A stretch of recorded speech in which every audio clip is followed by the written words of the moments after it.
वालेकुम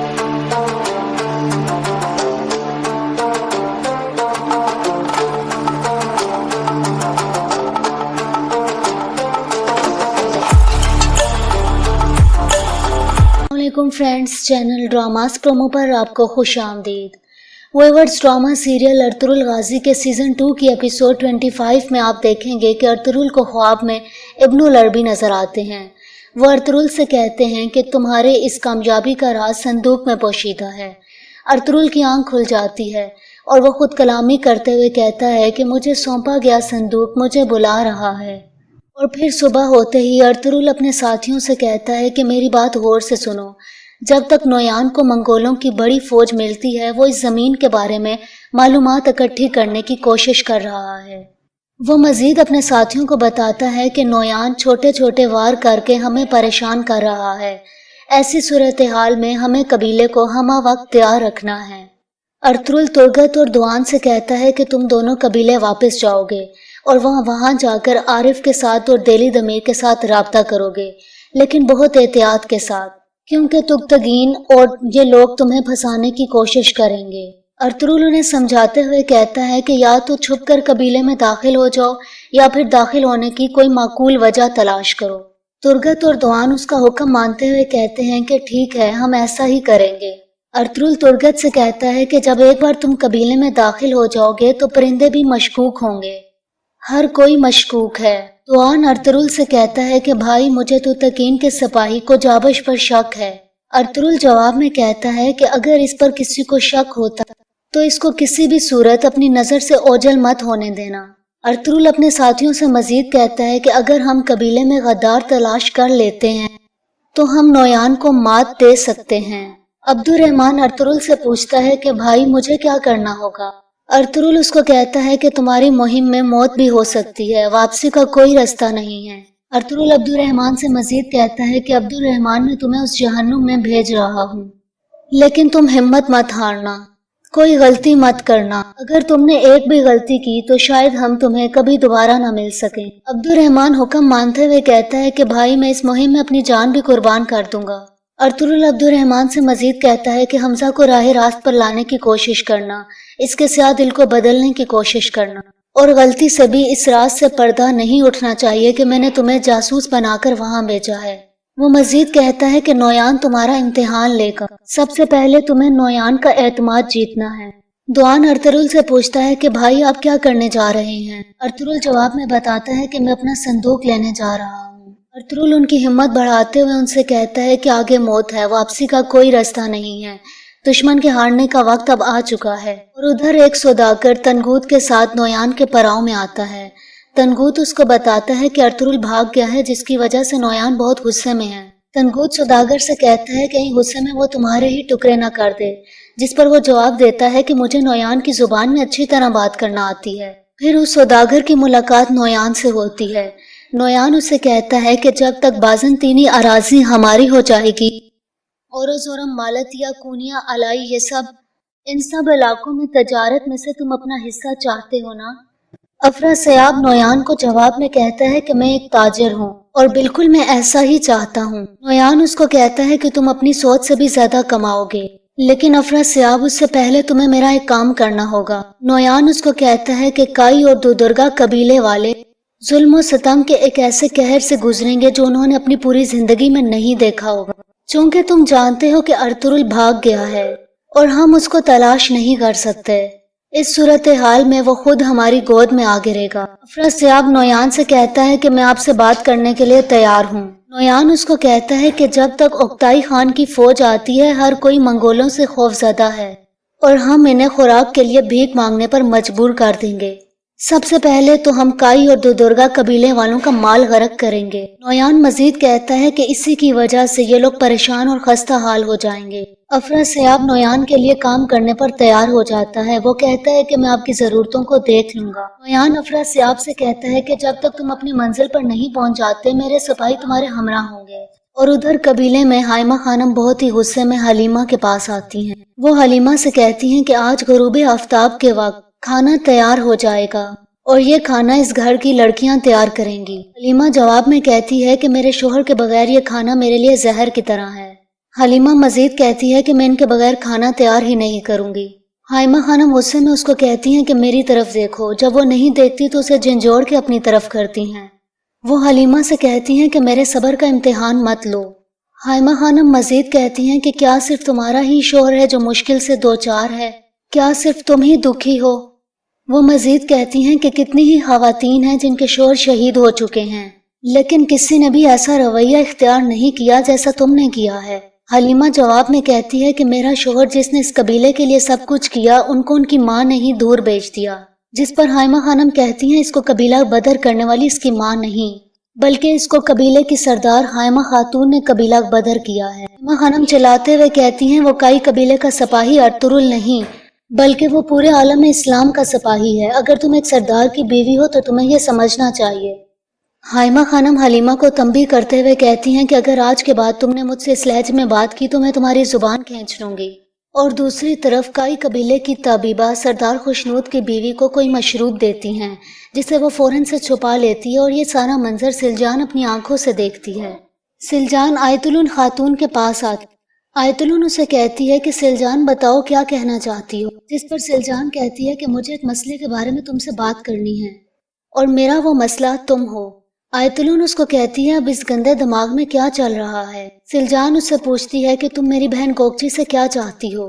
سلجان چلاتے ہوئے کہتی ہے کہ کیا چاہتی ہو تم، جس پر آیت الن خاتون کو غصہ آ جاتا ہے اور وہ اسے کہتی ہیں کہ اپنی حد میں رہو۔ آیت الن خاتون سلجان سے کہتی ہیں کہ جیسے تم اپنے شوہر کے خیمے میں ایک مہاجر کے طور پر ہو، تم اور کر بھی کیا سکتی ہو؟ یہ سنتے ہی سلجان کو غصہ آ جاتا ہے اور وہ آیت الن خاتون کے منہ پر ایک تھپڑ مارتی ہیں۔ آیت الن خاتون سلجان پہ خنجر سے وار کرنے ہی لگتی ہیں کہ پیچھے سے گندوکتو آ جاتا ہے اور ان کا ہاتھ پکڑ لیتا ہے اور ان دونوں کے درمیان صلح کروا کر سلجان کو اس کے خیمے میں بھیج دیتا ہے۔ گندوکتو آیت الن سے کہتا ہے کہ جو بھی ہوا ہے یہ ہمارے درمیان رہے، ہم دو قبیلوں کے درمیان کوئی مسئلہ نہیں چاہتے۔ آیت الن گندوکتو سے کہتی ہے کہ وہ ایک گندی خاتون ہے، میں ایسا کہنے پر معافی چاہتی ہوں لیکن یہی سچ ہے۔ اس کے بعد سلجان اس طبیبہ کے پاس آتی ہے اور اسے پوچھتی ہے کہ مجھے بتاؤ تم نے آیت الن کو کیا دیا ہے؟ طبیبہ کہتی ہے کہ وہ طاقت کی دوائی تھی۔ سلجان اس کو کہتی ہے کہ کیا یہ سردار خوشنود جیسے بیمار آدمی کے لیے نقصان دہ نہیں ہے؟ جس پر وہ طبیبہ بتاتی ہے کہ بالکل یہ نقصان دہ ہی ہے۔ اور جب سلجان اپنے خیمے میں آتی ہے تو وہ گندوکتو سے بات کرنے ہی لگتی ہے کہ گندوکتو اس کو خاموش کروا دیتا ہے۔ گندوکتو اس کو کہتا ہے کہ میں مزید تمہارے ساتھ گزارا نہیں کر سکتا۔ وہ مزید کہتا ہے کہ تمہارا وجود، تمہاری سانسیں اب اور بس نہیں ہو سکتا مجھ سے۔ اور ادھر ترگت اور دوان قبیلہ واپس جانے کے لیے اپنی راہ پکڑتے ہیں، اور اسی وقت تنگوت بھی افراسیاب کے ساتھ قبیلے کی طرف بڑھ رہا ہوتا ہے۔ افراسیاب منگولوں کی فوج کے ساتھ دودرگا قبیلے کی طرف بڑھتا ہے، اور ادھر سے کوجابش بھی اپنے ساتھیوں کے ساتھ ترگت اور دوان کو پکڑنے کے لیے اسی جنگل میں آیا ہوتا ہے۔ عبد الرحمن نویان کے پڑاؤ کی طرف بڑھنے ہی لگتا ہے کہ وہاں پر اس کی ملاقات تنگوت کے ساتھ ہو جاتی ہے۔ منگولوں کے سپاہی عبد الرحمن کو چاروں طرف سے گھیر لیتے ہیں۔ تنگوت عبد الرحمن سے کہتا ہے کہ تو ہمارا آج کا شکار تم ہو۔ عبد الرحمن اس سے بتاتا ہے کہ میں کاہی سپاہی ہوں اور حمزہ اور نویان کے ساتھ بات کرنا چاہتا ہوں، جس پر تنگوت پوچھتا ہے کہ تم ان سے کیا بات کرنا چاہتے ہو؟ عبد الرحمن جواب میں کہتا ہے کہ میں نے سنا ہے کہ کائی نے اسے نقصان پہنچایا ہے۔ وہ مزید کہتا ہے کہ میں اب نویان کی اطاعت کا عہد کرنے آیا ہوں۔ تنگوت عبد الرحمن کی بات سن کر کہکے لگانا شروع کر دیتا ہے، اور پھر تنگوت اپنے سپاہیوں کو کہتا ہے کہ اسے باندھ دو، اور وہ پھر اسے اپنے ساتھ نویان کے پڑاؤ میں لے جاتا ہے۔ اور دوسری طرف کوجابش اور اس کے ساتھی درخت کے نیچے تھوڑی دیر آرام کے لیے بیٹھتے ہیں۔ تگین کا ایک سپاہی کوجابش سے پوچھتا ہے کہ مجھے ایک بات سمجھ نہیں آتی، کیا ایک سپاہی دوسرے سپاہی کے خلاف تلوار اٹھاتا ہے؟ کوجابش جواب میں کہتا ہے کہ ہم نے ان کا خیال رکھا، لیکن ان کی وجہ سے ہم مسائل میں ہیں، پہلے انہیں پکڑتے ہیں اور اس کے بعد دیکھتے ہیں کیا کرنا ہے۔ اور ادھر منگولوں کے سپاہی افراسیاب کو ایک جگہ چھوڑ جاتے ہیں اور کہتے ہیں کہ اب کے بعد تم اپنا راستہ تلاش کر لینا، جس پر افراسیاب کہتا ہے کہ ہر راستہ تلاش کرنا جانتا ہوں میں۔ اور دوسری طرف کوجابش اور اس کے ساتھی پر منگول حملہ کر دیتے ہیں۔ یقیناً کوجابش اس سب سے بے خبر تھا۔ منگول چاروں طرف سے ان لوگوں کو گھیر لیتے اور آخر تنگوت عبد الرحمن کو لے کر نویان کے پڑاؤ میں پہنچتا ہے۔ وہاں عبد الرحمن کو سب سے پہلے خوش آمدید کرنے والا حمزہ ہوتا ہے۔ وہ دونوں ایک دوسرے سے گلے ملتے ہیں۔ عبد الرحمن حمزہ سے کہتا ہے کہ ہم نے سلیمان شاہ کے بیٹوں کے لیے اپنی زندگی ضائع کر دی، ہمیں کچھ حاصل نہیں ہوا۔ नोयान अब्दुर्रहमान से पूछता है कि तुम सुलेमान शाह के सिपाही हो। अब्दुर्रहमान जवाब में कहता है कि मैं काफी दिन से पहाड़ों में आपको तलाश कर रहा हूँ। वो मजीद कहता है कि मैं आपसे वफादारी का अहद करने आया हूँ। नोयान उससे कहता है कि दुनिया की अजीम तरीन फौज में खुश आमदीद। जिस जगह को जाबश और उसका साथी मंगोलों के हाथ चढ़े होते हैं, वहां पर तुर्गत और दुआन भी आ जाते हैं और आखिरकार तुर्गत और दुआन तो तगीन के सिपाहियों की जान बचाने में कामयाब हो जाते हैं। कुजाबश के अलावा तो तगीन के बाकी सिपाही तुर्गत और दुआन का शुक्रिया अदा करते हैं और उनके एहसान तले दबे रहते हैं। तगीन का सिपाही तुर्गत से कहता है कि आज के बाद हम तुम्हारे आगे अपनी जानों के मकरूज हैं। वो लोग दुआन से पूछते हैं कि आप लोग यहाँ क्या कर रहे थे, जिसके जवाब में वो कहता है कि हम यहाँ कुछ बंदों को ढूंढ रहे थे जिन्हें मंगोलों से बचा सकें। और उधर नोयान के पड़ाव में हमजा अब्दुर्रहमान से पूछता है कि तुम्हें तो मौत की सजा हो गई थी, फिर कैसे भाग गए। जिस पर अब्दुर्रहमान जवाब में कहता है कि उन लोगों की मदद से जो अभी भी हमारे इंसाफ को मानते हैं। हमजा मजीद सवाल करते हुए कहता है कि अर्तुरुल और हाइमा खानम ने तुम्हें कैसे सजा होने दी। इसके जवाब में अब्दुर्रहमान कहता है कि उनके लिए काम करके मैं पछता रहा हूँ। वो मजीद कहता है कि अर्तुरुल ने मुझे जिरगे में बेच दिया, एक दिन आएगा मैं इनसे अपना इंतकाम लूंगा। हमजा उसको कहता है कि मैं इस कबीले का एक दिन सरदार बनूंगा, फिर जो कुछ मेरे साथ हुआ मैं इसकी कीमत वसूल करूंगा। उधर बाकिर अपने साथियों के पास आता है तो उसके साथी उससे पूछते हैं कि क्या तुम ठीक हो, जिसके जवाब में वो कहता है कि सौदागर अफरा सियाब ने मुझे मंगोलों से बचाया है। बाकिर तुर्गत और दुआन से कहता है कि आप लोग भी हमारे साथ कबीले चलेंगे, हम तो तगीन को बताएंगे कि आप लोग गद्दार नहीं हैं। उधर तो तगीन गुंदोकतू के पास आता है और उसे कहता है कि क्या आप मुझ पर अभी तक गुस्सा हैं, जिस पर गुंदोकतू कहता है कि बेशक मुझे गुस्सा है, क्योंकि तुम भी मेरे भाई अर्तुरुल की तरह बगैर सोचे समझे काम करते हो और तुम्हारी वजह से एक दिन ये कबीला बाकी नहीं रहेगा। और उसी दौरान तो तगीन के सिपाही गुंदोकतू के सामने तुर्गत और दुआन को लेकर आते हैं। तगीन के सिपाही उसे बताते हैं कि हम पर मंगोलों ने हमला किया था, दुआन और तुर्गत ने हमारी जान बचाई है।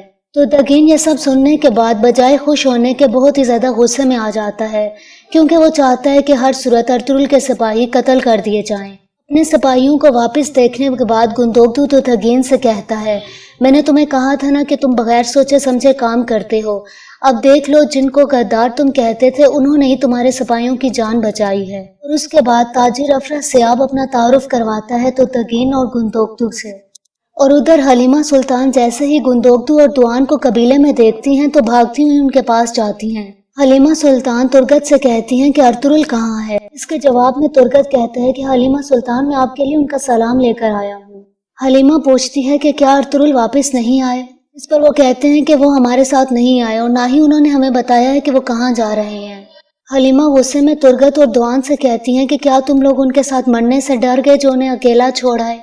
अर्तुरुल के सिपाही हलीमा सुल्तान की बातों का कोई जवाब नहीं देते और वहां से चले जाते हैं। और उधर तो तगीन अपने सिपाहियों पर गुस्सा निकालता है, किस कदर नाअहल और बेवकूफ सिपाही हो तुम लोग, जिन बंदों को तुम्हें कत्ल करने के लिए भेजा वो तुम्हारी जान बचाते हैं। जाबश तो तगीन से कहता है कि भाई हम अचानक पकड़े गए, तो वो जवाब में कहता है कि तुम लोग अचानक मर क्यों नहीं गए। तो तगीन मजीद कहता है कि तुमने अपने आका की इज्जत को दो कोड़े की नहीं छोड़ा। तगीन का एक सिपाही उसे कहता है कि जनाब हम मंगोलों की आमद का अंदाजा ना कर सके। वो मजीद कहता है कि हमारी जानें अर्तुरुल के सिपाहियों की मकरूज हैं। ये सुनते ही तो तगीन को गुस्सा आ जाता है और वो कहता है कि अच्छा तो तुम्हारी जान उनके लिए है, तो इनके बजाय मैं तुम लोगों की जान ही ले लूं, जो कर्ज तुमने उनसे लिया वो भी अदा हो जाएगा। आखिर अपने गुस्से को काबू ना रख सका और तगीन अपने ही सिपाही की जान ले लेता है। अपने ही सिपाही को कत्ल करने के बाद तो तगीन के साथ अब क्या किया जाएगा ये तो अगली किस्त में ही मालूम होगा। अगर आपको आज की ये वीडियो पसंद आई हो तो चैनल को सब्सक्राइब कर दें, इस वीडियो को लाइक करें। शुक्रिया।